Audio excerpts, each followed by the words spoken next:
Alexa, what's the weather like today in Düsseldorf? Right now in Dusseldorf, North Rhine-Westphalia, it's 12 degrees Celsius with clear skies and sun.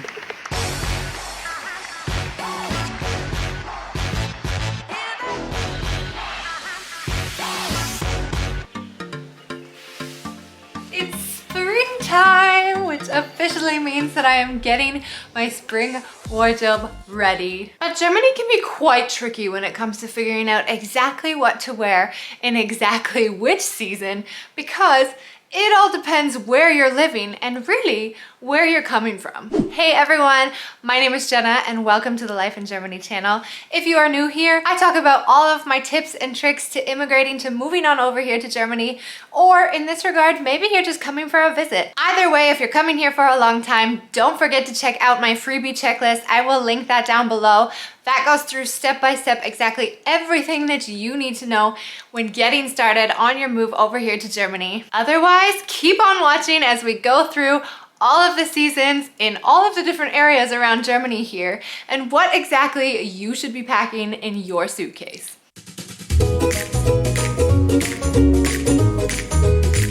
So let's start with spring because this is what I'm prepping my wardrobe for right now, and this actually used to be my least favorite season when I lived in Canada and has since become my absolute favorite season here in Germany because spring tends to start relatively early. March, April, May, sometimes even the end of February. There is a popular saying in Germany, at least in Düsseldorf, in the area where I am currently living, and that is April macht was will. I always like to say like Sommer macht was will, because in summer I find that the temperatures, and we'll get to that soon, tend to change quite drastically. Now in the spring, of course, it's spring, it's going to rain a little bit, which means you should definitely be prepared for rain, but also don't forget that spring in Germany can typically be quite sunny, lovely, and warm. It is currently the end of March while I am filming this video, and we are reaching temperatures of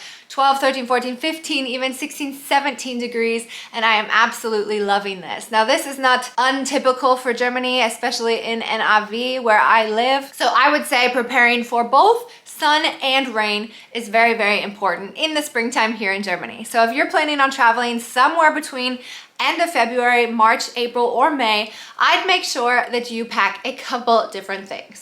First and foremost, this is like, I'd say, the most stereotypical Hamburg thing that one could possibly purchase. That is because Hamburg is a very windy and rainy city here in Germany. Hamburg is situated in the north of Germany, which tends to be a lot more windy and rainy than in the south. So I invested in a lovely yellow rain parka, as do many here in Germany, and it's quite versatile. So I would say also bring a versatile rain jacket, not one that's too thin, because again, if you're packing for the end of February as well, it can be a little bit chilly. So I tend to switch up my winter jacket somewhere around March, and then I flip over to this one, which, as you can see on the inside here, is a nice fleece lining. So it's nice and warm. It's also windproof and rainproof. So think about investing in something similar to this for the spring, and I will bring it back for fall fashion as well. Now, no rain outfit is complete without some rubber boots. Sorry guys, I didn't clean these for you. These are like my prized possession when it comes to my wardrobe. I wear these all the time. I also, just as a little tip, put in these woolly fleece liners into the bottom of them so that I can also wear them in the mud and the rain in the winter time. Now, when we're talking about wardrobe underneath for spring, and you can pretty much wear whatever you want. I like to wear jeans, or my Canadian self still likes to wear leggings. Another thing I will mention though is in Germany, layering is key. If you can put on a tank top and then a t-shirt and then a sweatshirt and then your jacket, for every season, you're pretty much gonna be set here in Germany because the weather changes so often regardless of the season that you're gonna find yourself peeling off layer by layer by layer and then shortly putting it back on when the wind picks up. So this is my go-to spring sweater right now. It is super warm and super cozy. So on the sunny days, I can just throw this on, go pick up my son from Kita, have a nice t-shirt underneath, and then when the sun is really shining, and even if it's only like 12 degrees, I can typically take this off, enjoy some sun, and then throw it back on when I'm in the shade. When springtime rolls around, so do a lot of white shoes. I don't know what it is about German fashion or Düsseldorf fashion, but every single girl I see on the streets, every single guy I see on the streets, when springtime rolls around, they're like ready to pull out their super white kicks. You probably noticed I haven't worn these ones yet because I got them for Christmas, but I'm excited to start wearing them soon. So on those sunny days when it's not actually raining, you can usually get away with a pair of white sneakers. Now, a short disclaimer here, obviously I am a woman and so I am showing you my female clothing, but a lot of these can simply be adapted to whatever you're comfortable in. It's just that you guys are getting a sense of how warm or how cool you should be dressing for each season. And when we're talking about weather, now might be the perfect opportunity to let you in on a little hint. Germans are not very big on small chat. And when they do have this small chat, well then 9 times out of 10, you're typically stuck talking about the weather. So if you are learning the German language before you get here, I would say a good topic to learn about is actually the weather. Call me crazy, but this is something that I wish I had have learned beforehand when I first got here, just to be able to get myself out of those awkward little like jams when you're sitting there and someone does happen to start a conversation. Weather, guys. Weather. Now, if you are looking to learn the language and you're planning your trip soon, this is going to be the perfect opportunity for you guys to learn German. So naturally, I am very, very excited to introduce you to today's sponsor and our long-term partner, Lingoda. And that is because they have another sprint challenge coming your way very soon. And this time I will be joining alongside with you guys. So I already have my credits stacked up and ready to go. I'm really excited to get started. And if you want to join along too, then let me give you a little intro into what exactly the Lingoda Sprint Challenges are all about. So, short and sweet, you have 2 different options. You can take the Lingoda Super Sprint Challenge or the Lingoda Sprint Challenge. These are 2 very different options because one is where you take 15 lessons per month for 2 months. And if you attend all of those classes, then you'll get 50% cash back. But the other is where you actually attend 30 classes per month for 2 months. And if you attend all of your classes, you get 100% of your cash back for attending all of those classes. So the whole concept is really that you start for the cash back because of course it's really exciting to be able to potentially learn entirely for free. But the hope is that then you stay for the progress because you really realize that this is a great way to learn the language. This is how I've learned the language in the past. This is how I am still learning the language. But you can pick and choose which sprint works for you based on your schedule. If you're more interested in intensive learning, then I would say definitely go for the Super Sprint Challenge. Before you get started, there is a deposit that you make and I can give you 20 euros off that deposit if you check out the link that I will include down below for you guys. And while the whole emphasis behind taking one of these challenges is that you actually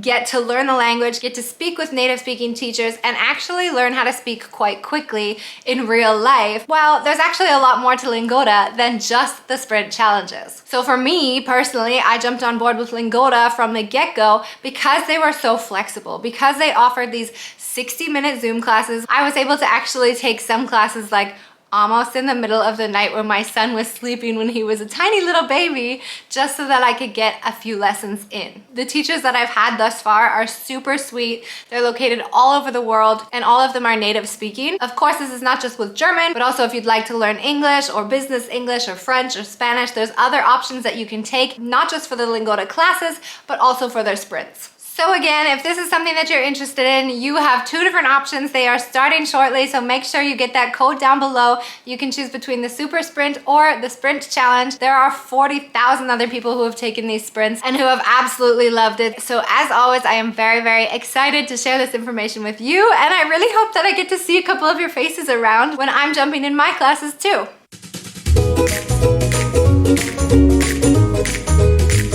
And in the summer, June, July, August, things get a little confusing. I have to say, I've been living here for 8 years, and I would say, historically speaking, a lot of Germans tend to say that summer is not the greatest in Germany. Hence why I love spring so much. And I didn't really understand what they meant because the first 5 years I lived here, summer was fantastic. It was warm, it was beautiful, it was sunny. I was at the splash pads and pools all summer long. But then in the last few years, I've started to finally realize exactly what they meant by summers aren't usually the best in Germany. We had a very, very, very rainy summer last year that I can't even really remember all that often being out in the sun and actually enjoying it, unless we were going south to like Freiburg or something, trying to chase the sun. Freiburg, for those of you who don't know, is one of the sunniest cities in Germany. So like I said, I often say, Sommer, Sommer macht was er will. I know it doesn't rhyme, but in English it means summer, summer, it will do what it wants. So basically the weather just changes on the fly. So let me show you what I've prepared for my summer wardrobe.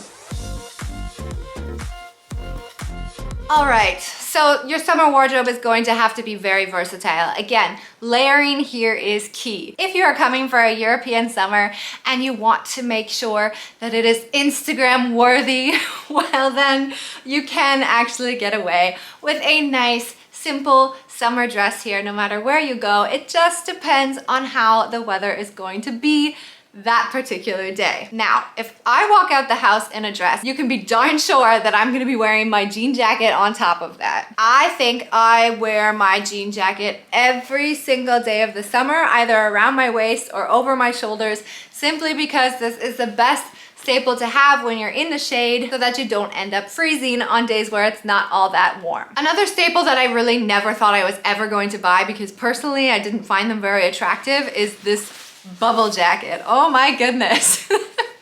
I actually do use this in the summer, guys, and I know that might sound a little bit silly, but sometimes I wear this jacket with shorts, and that is simply because it can get really cold or it can get really rainy, and the bubble jacket, like many of you probably already know, really like folds up into this tiny little thing that you can just shove into a backpack without having to worry about it taking up too much space. Now call me crazy, but I do have another yellow rain jacket. This time, this is more of a light wind rainproof jacket that I can wear in the summer. There is no fleece lining in it. It is very, very tiny, very easy to fold up, again, shove in a backpack. So if you are expecting rain, then a light rain jacket is definitely gonna help. Like I said, guys, we literally went, I think, like 4 weeks where it rained every single day. So I wore shorts and my rain jacket every single day. When we're looking beneath the jacket, well, again, I said you could also wear a dress if that tickles your fancy. Otherwise, my staple outfit tends to be one of my tank tops with the jean jacket over top. And because I mentioned that summer isn't always super warm, I usually tend to wear some like skinny jeans, some sort of jeans or pants or leggings or what have you, just because I'm not typically ever warm. A good thing to note here is I find every single summer there is typically 2 to 3 weeks in the summertime all over Germany that is scorching, scorching hot. So then you're not gonna need your jean jacket or your skinny jeans, but an article of clothing that is very, very small. And in this case, of course, if you're packing for Germany because you're coming on a trip, you can still pack that rain jacket. It's not gonna take up that much space. You're just probably gonna be walking around in a tank top and shorts most of the time within this 2 to 3 weeks. Now for footwear, I would take you back to the sneakers. Germans love their sneakers, even with dresses. I always thought that was a little bit strange, but now I've gotten very used to it and love having the comfort of a sneaker with my dress. Otherwise, I know I'm being stereotypical here, and actually more Canadians wear these, I think, or I've seen, than actual Germans.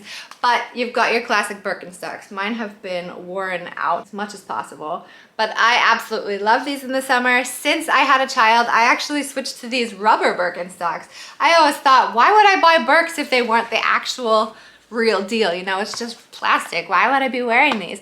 These are the best thing for the summer, for the beaches, for the splash pads, for absolutely everything. So I tend to wear these a lot more often than I do my other ones. But some sort of sandal that is easy to walk in, that is comfortable on your feet, because don't forget that in Germany there are a lot of cobblestones, especially if you're going to be in the Innenstadt or Altstadt, the old town of any given city. Now, fall, I would say, is somewhere in between summer and winter. It really depends on where you're going and temperatures in that year. September can sometimes be like summertime still, so can October. I've actually been swimming in Germany in October, so it's a little bit tricky to tell, but it can also be really, really cold and really, really rainy again. So I tend to wear my rain stuff more often in the fall actually than I ever did in the spring, which means in the fall, I typically switch between my fleece-lined rain jacket and my not so fleece-lined rain jacket, which keeps me absolutely dry and happy. And for shoes, going back to my other wardrobes, I will swap again between the rain boots and the hiking boots, just depending on what I'm doing. I can also get away with wearing my white sneakers if it's not rainy, it's still sunny, it's still warm, and it still feels like summertime. And then I would say my absolute staples for the fall, just because I love being cozy, is having black leggings, a fleece sweater, like something like this, and then my vest to go over top. So fall is my favorite time to go hiking. You'll often find me hiking on the weekends in the fall, so I will wear this layered up, maybe even with a scarf or a hat just to keep warm, especially nearing the month of December. And then I'll have my hiking boots on and my leggings.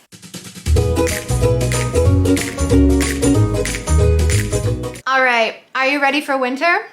I'm not sure how many of you choose to be coming here in the winter time, but when I'm talking about winter here in Germany, I'm typically talking about December, January, and February. I don't often say November because November can actually be quite mild depending on where you are. Winter, again, is another tricky one because winter really depends on where you are. So some of the hillier regions or the south of Germany tends to get a lot more snow than we do here in the north, or in my case, north, central, west. We tend to get a lot of rain and wind in the winter time, not a lot of sunny skies, which means that your wardrobe is definitely going to be dependent on where you're going. It's also going to be dependent on where you're coming from, guys, because you have to realize that when you look at the temperature as a Canadian, we average here in Germany in the wintertime somewhere between 0 and -1. As a Canadian looking at this, I'm like, 0 to -1? Like -20 is where I'm comfortable. But I really thought this was gonna be all right for me, but I didn't factor in the wind and the rain. So in Canada, we're not as used to wind and rain as we are here perhaps in Germany. We get a lot of sun, we get a lot of snow where I'm from. So even -20 is not necessarily always super, super cold. And when you're wearing a nice thick winter parka, you're warm. You really don't have to worry. In Germany, even though it's like 0 degrees or -1 on most days, I tend to find that I'm always cold. And that's simply because of the rain and the wind that I'm just not used to. And of course, if you come from a warmer climate, you're gonna think -1 is probably absolutely freezing cold, and you're gonna think that you need the thickest parka possible when you get here. And you're probably right, because this is something that you are not used to. So pack depending on you, but just know that there can be snow depending on where you go, and there can also be a lot of rain and a lot of wind. All right, so let's talk extremities, your hands, your feet, your legs, your arms. You need to bundle up and layer, layer, layer. Like I always say, layer the crap out of what you're wearing in any season, because it's only going to help you here in Germany. Make sure that your jacket is warm and waterproof. A big fluffy down parka that you might wear in Canada isn't necessarily the best choice here in Germany, because you need to have something fleece lined that keeps you warm, but also something that is super duper windproof and waterproof. For me, on a more mild day, I tend to go back to my handy dandy fleece lined rain parka, and I absolutely love this piece. I will also go back to my wellies, to my rain boots, because they are fleece lined, as I mentioned before. They keep me super warm. Otherwise, there are a couple other options for your feet. I would say be practical about it. In the wintertime, Germans aren't necessarily too concerned about the way that you look. A lot of people I find tend to actually dress a little bit more sporty in the winter anyway. So you can actually get away with something similar to this. I wear these a lot. We go hiking a lot in the winter, so I get very muddy, but you also want to make sure that they're waterproof if you're not going to be wearing wellies when it's raining outside. And something like this should be good when you're walking around a city like in Düsseldorf, which is one of the fashion capitals here in Germany. Then you might want to be a little bit more fashionable. You can pull off something like this. Just please make sure that they are waterproof. They can look nice, they can look very stylish, but they have to be warm and they have to be waterproof. Need I say it again? Hats, mitts, scarf, they're gonna be your best friend. Make sure you bring them based on what you require. For me, like I said, I'm always cold, so I always have like the biggest fleece hat, the thickest possible massive scarf that I can possibly find, and really, really warm gloves. Now, a lot of Germans tend to go outside with just a hat and some really light mittens. So it just, again, depends on your body temperatures and how you're gonna be feeling, but make sure you pack one of everything. You can also go far as to wear long johns, or I don't know what other people like to call them, these tights that you put under your pants just to keep you nice and warm, or even like long underwear, like a long shirt that you wear underneath all of your layers in the winter time. So I like to wear a tank top, a long sleeve thermal shirt underneath, and then a sweatshirt over top, and then my jacket, and then my hat, and my scarf, and my mitts. So I go all out. You guys absolutely can too. Layer, layer, layer. If there's one thing you should take away from this video, I think you guys already know what that is. It just doesn't hurt to layer absolutely everything you have. Bring thin items that pack really well, but make sure that you're bringing multitudes of them that will work within the season that you're coming. If you have any specific questions and you already know where you're gonna visit or you already know where you're going to move to, you can always ask me in the comment section below. I have been to absolutely every state in Germany, every capital city in Germany, to the snowy regions, the rainy regions, and the beautiful regions. I would be more than happy to give you some extra personalized tips. Thank you so much for watching this video. I hope it has really helped. Und wie immer, vielen lieben Dank. Bis später.